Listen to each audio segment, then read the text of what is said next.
अस्सलामुअलैकुम दोस्तों, आज की इस वीडियो में हम बात करने वाले हैं कि 7 घरों में अल्लाह की लानत होती है और उन 7 घरों से बरकत चली जाती है। तो वो 7 घर कौन से हैं हम आपको बताने वाले हैं, तो वीडियो को पूरा ज़रूर देखें। यह वीडियो बहुत ही प्यारी वीडियो होने वाली है, तो इस वीडियो को पूरा ज़रूर देखें। वीडियो शुरू करने से पहले आप हमारे चैनल पर नए आए हैं तो चैनल को सब्सक्राइब करके बेल आइकन को ज़रूर दबाएं। इस वीडियो को लाइक भी जरूर करें और ज़्यादा से ज़्यादा शेयर करके अपने करीबी लोगों तक ज़रूर पहुंचाएं। तो चलिए वीडियो शुरू करते हैं। नंबर 1, रात को खाने के बर्तन साफ ना करना। दोस्तों, घरों में अक्सर यह बात ध्यान नहीं दी जाती है कि रात के जो बर्तन होते हैं वो ऐसे ही बिना धोए रख दिए जाते हैं और कहते हैं कि सुबह को धो लेंगे। हालांकि ऐसा करने से घर की बरकत चली जाती है और अल्लाह की लानत होती है। नंबर 2, जनाबत की हालत में खाना खाने से। दोस्तों, नापाकी की हालत में खाना खाना ठीक नहीं है। नापाकी की हालत में उस वक्त खा सकते हैं जब सहरी का वक्त खत्म होने वाला हो।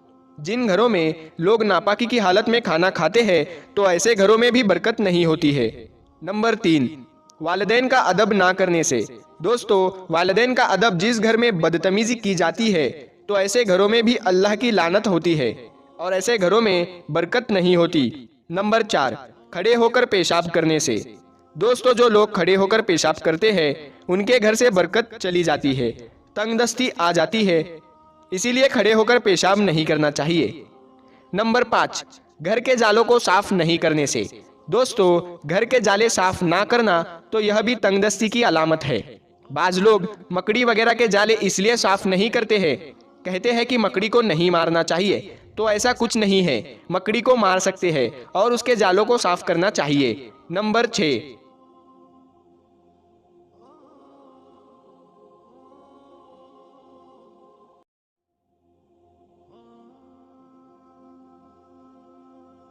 फजर की नमाज पढ़कर फौरन सो जाने से। दोस्तों, जो लोग फजर की नमाज पढ़कर सो जाते हैं तो उनके घर में भी बरकत नहीं होती। अब आप जरा खुद सोचे, फजर की नमाज पढ़कर सो जाने से बरकत खत्म होती है तो जो लोग नमाज ही नहीं पढ़ते तो उनके घर में भला खैरो बरकत कैसे होती होगी। तो फजर की नमाज जरूर पढ़ना चाहिए। फजर ही क्या 5 वक्त की नमाज की पाबंदी जरूर करना चाहिए। नंबर 7, 40 दिन से ज्यादा जेरे नाफ के बाल साफ ना करने से। दोस्तों, गैर जरूरी बाल और नाखून को निकालना चाहिए। अगर यह नहीं किया तो इससे भी घर में तंगदस्ती आ सकती है। बीवी के 10 हक पूरा करना हर शौहर की जिम्मेदारी है।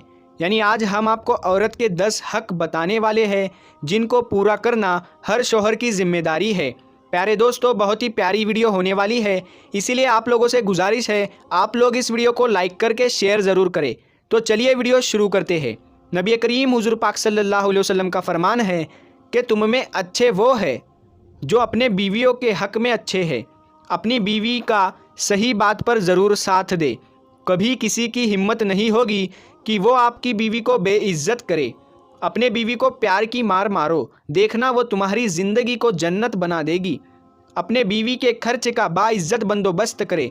शोहर की पहली जिम्मेदारी है कि इस तरीके से बीवी को जेब खर्च दिया जाए कि उसे अपने जायज़ ज़रूरत के लिए परेशान ना होना पड़े और उसे इख्तियार दे कि वो अपनी मर्ज़ी से जब चाहे तब खर्च कर सके, उससे हिसाब ना लिया जाए। अपनी बीवी की बीमारी में मदद करे और उसका हाथ बटाए। और अगर आपने अपनी बीवी के मुंह में अपने हाथ से खाने का लुकमा डाल दिया तो वो सदका है। शोहर जो खुद खाए अपनी बीवी को भी खिलाए, उसके पहनने ओढ़ने का इंतज़ाम करे। बीवी को उसके मायके जाने से ना रोका जाए क्योंकि वो उसका बुनियादी हक है। किसी भी तरह बीवी पर रोक ना करे। बीवी की छोटी मोटी गलतियों पर फ़ौरन उसको गुस्सा ना करे, बल्कि जब गुस्सा ठंडा हो जाए उसके बाद तन्हाई में अपनी बीवी को समझाए। बच्चों के सामने बीवी को ना डांटे और ना ही समझाए क्योंकि उससे बच्चों पर भी बहुत गलत असर पड़ता है जो आने वाले वक्त में मियाँ और बीवी दोनों के लिए बेकार साबित होता है। दोस्तों, अल्लाह रब्बुल इज़्ज़त ने मर्द को बीवी के मुकाबले में मजबूत इंसान बनाया है और इसीलिए वो घर का सरबराह भी होता है और घर के सारे खर्चे, कामकाज वगैरह का भी खर्च उठाता है और ये शौहर की जिम्मेदारी भी होती है। लेकिन शौहर के लिए सिर्फ यही एक जिम्मेदारी नहीं होती है, बल्कि बीवी के कुछ ऐसे हक भी होते हैं जो शौहर को पूरे करने चाहिए। अब मैं आपको बीवी के बहुत ही खास हक बताऊंगा जिसका आपको ज़रूर ख्याल रखना है। आपकी आने वाली ज़िंदगी को कामयाब बना देंगी। अगर आप अपनी औरत को ये हक दे देंगे, उसके ये 10 हुकूक पूरे करेंगे तो आपकी ज़िंदगी इंशाअल्लाह जन्नत बन जाएगी। तो चलिए अब हम आपको वो बातें बताते हैं। वो 10 हक कौन से हैं जो एक बीवी के अपने शोहर पर होते हैं। नंबर 1, हमेशा अपनी बीवी के साथ अच्छे अखलाक से बात करें। मर्द हजरात को चाहिए कि वो अपने घर के अंदाज़े गुफ्तगू यानी बातचीत का ढंग ठीक ठाक रखे। बीवी से मोहब्बत से बात करें, उसको अच्छे से अच्छे नाम से पुकारे और हमेशा घर का माहौल खुशनुमा रखे, क्योंकि एक शोहर की एक अच्छे मर्द की ख़ास निशानी ये भी होती है कि वो हमेशा सब्र का मुजाहिरा करता रहे और अच्छे अखलाक के साथ बीवी से पेश आए। दोस्तों, आप लोग इस बात का ज़रूर ख्याल रखें। नंबर 2, किसी के सामने अपने बीवी को कभी भी बेइज्जत ना करें। अक्सर लोग दूसरों को दिखाने के लिए कि हमारी बीवी हमारी गुलाम है, उसको सबके सामने डांटते हैं और यहाँ तक कि अपने माँ बाप के सामने बीवी को बेइज्जत करने से नहीं हिचकिचाते।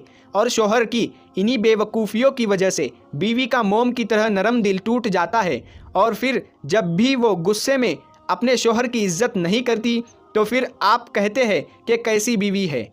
याद रखना, आपकी बीवी भी इंसान है और उसके जज्बात और एहसासात आपसे कहीं ज़्यादा है। आप लोग इस बात का ज़रूर ख्याल रखें कि ऐसी गलती कभी भी ना करें। और नंबर 3, अपनी बीवी का हर मर्तबा शुक्रिया अदा करें।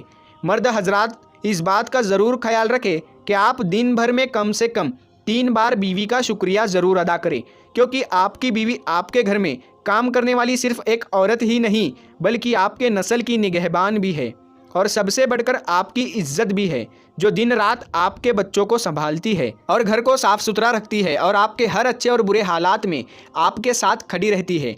जो आप लोग इस बात का अपने अंदर एहसास पैदा कीजिए कि आप जब घर से बाहर रहते हैं तो एक यही औरत है जो आपके घर आपकी नस्ल की हिफाजत करती है और जिसका शुक्रिया अदा करना बहुत ज़रूरी है।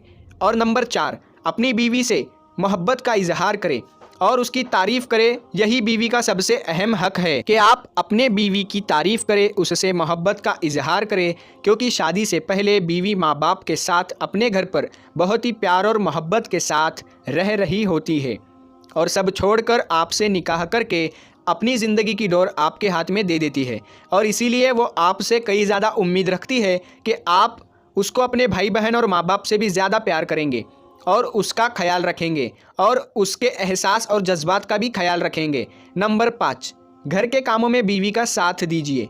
वैसे तो घर के कामकाज की जिम्मेदारी बीवी की ही होती है, लेकिन शौहर को भी चाहिए कि वो उस जिम्मेदारी में अपना हिस्सा ज़रूर डाले ताकि बीवी के लिए थोड़ी बहुत आसानी हो सके, क्योंकि याद रखें घर पहले आपका है, घर की जिम्मेदारी भी पहले आपकी भी है और अल्लाह ने बीवी की सूरत में आपको एक साथी दिया है, तो उसे कभी भी गुलाम की तरह ना समझे, क्योंकि वो आपकी बीवी और आपकी इज्जत है।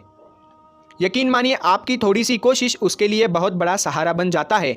और नंबर 6, अपनी बीवी का मजाक उड़ाना बंद करें। अक्सर शौहर अपनी बीवी का बिलावजह हंसी मजाक उड़ाते हैं, कभी उसके चेहरे पर ऐब निकालते हैं, कभी उसके मोटापे पर तंज कसते हैं। ना जाने वो ये क्यों भूल जाते हैं कि वो भी उन्हीं की तरह अल्लाह की बनाई हुई एक इंसान ही है। शौहर की इन्हीं मजाक उड़ाने वाली बातों की वजह से बीवी डिप्रेशन का शिकार बन जाती है और फिर उससे घर सही नहीं चल पाता है और ना ही बच्चों की परवरिश सही तरीके से होती है। याद रखिए, एक जिम्मेदार शौहर कभी भी अपनी बीवी का मजाक नहीं उड़ाता, बल्कि हमेशा अपनी बीवी की कदर करता है। और नंबर 7, बीवी की तालीम और तरबियत करे। इससे मुराद ये है कि शौहर की जिम्मेदारी होती है कि वो हर मोड़ पर बीवी की रहनुमाई करे। तो उसके खाने पकाने का ढंग ठीक नहीं है, आप उसके खाने पकाने के ढंग को या उसके खाने पकाए हुए चीज़ों को पसंद नहीं करते तो उसका सीखने को वक्त दो, लेकिन ज़िंदगी में दीन तालीम के लिए खुद उसको आगे बढ़ाए और उसको सिखाए, क्योंकि आपके बच्चों के मुस्तकबिल यानी फ्यूचर का सवाल है। और अगर माँ बाप को ही अपनी दीनी तालीमात और दुनियावी जानकारी होंगी तो बच्चों को बेहतर पाल सकेंगी और उनके अच्छे तरीके से परवरिश कर सकेगी। नंबर 8, अपने बीवी का ख्याल रखे। यानी अगर कोई शख्स ये चाहता है कि उसकी ज़िंदगी बड़े लिहाज से गुजरे तो उसके लिए सबसे पहले अपनी बीवी को समझना बहुत ज़रूरी है। उसके लिए अपनी बीवी की आदतों को समझे और उसके ख्वाहिशों में पूरा करे, और अगर उसकी कोई परेशानी हो तो शौहर उसको मदद करे, हमेशा उसकी फ़िक्र करे। याद रखे, बीवी की खुशी का कोई ठिकाना नहीं होता जब उसको ये एहसास होता है कि उसका शौहर उसकी कितनी फ़िक्र करता है। नंबर 9, बीवी पर हाथ मत उठाए। मर्द हजरात को चाहिए कि उसको सबसे पहले तो अपने गुस्से पर काबू रखे और किसी भी सूरत में अपनी बीवी पर कभी भी हाथ ना उठाए, क्योंकि वो भी एक इंसान है और उसे भी तकलीफ़ होती है। और नंबर 10, अपनी बीवी की हमेशा इज्जत करे। जिस तरह एक मर्द अपनी आप पर फ़क्र करता है, उसी तरह एक औरत भी अपने आप पर फ़क्र करती है और वो भी यही चाहती है कि उसकी भी इज्जत की जाए, ख़ास तौर पर उसकी इज्जत सबसे ज़्यादा उसका शोहर करे। तो प्यारे दोस्तों, आपको ये वीडियो कैसी लगी हमें कमेंट में